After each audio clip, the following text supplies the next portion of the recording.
काल आमचे दैवत सुशीलकुमार शिंदेसाहेब, सोलापूरच्या लोकप्रिय खासदार माननीय प्रणिताई शिंदे यांच्यावर सोलापूरच्या शिवसेनेचे उपनेते शरद कोळी यांनी एकेरी भाषा केली व त्यांच्या गाडीची तोडफोड करण्याची भाषा केली।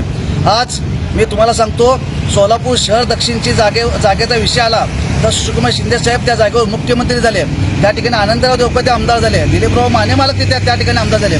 दक्षिण जागा आमची असताना सुद्धा आम्ही सर्व लोक शांत होतो, परंतु काल तू जी भाषा या शरद्या कोळींनी केली त्याला मला एक सांगायचं आहे। एकीकडे उद्धव ठाकरे एक सज्जन माणूस शिवसेनेचं नेतृत्व करतो आणि असल्या या फालतूक माणसाला शिवसेनेचा उपनेता केला आणि उद्धव एक प्रकारे बाळासाहेब ठाकरेंच्या विचाराचा एक प्रकारे अपमान झालेला आहे। इकडे सोलापूरमध्ये निष्ठावंत सैनिक असताना अशा या खंडणीखोर ते पैसे देऊन तिकीट विकत देणाऱ्या या माणसाला आपण उपनेता केला।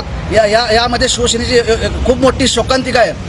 तो आपल्याला माहीत असेल, सोलापुरामध्ये वाळू तस्करी व तसेच खंडणीखोर, बलात्कारी असे विविध गुन्ह्याने गाजलेला हा शरद कोळी याला सांगायचं आहे, तुझ्या ऑफिस समोरून तू काल जे वक्तव्य केला की ताईंची गाडी फोडील, मी तुला आज सांगतो, तुझ्या ऑफिस समोर मी आज बोललोय, तुझी गाडी ज्या दिवशी त्या ऑफिस समोर थांबेल त्या दिवशी तुझी गाडी फोडल्याशिवाय हा युवक काँग्रेसचा कार्यकर्ता शांत बसणार नाही।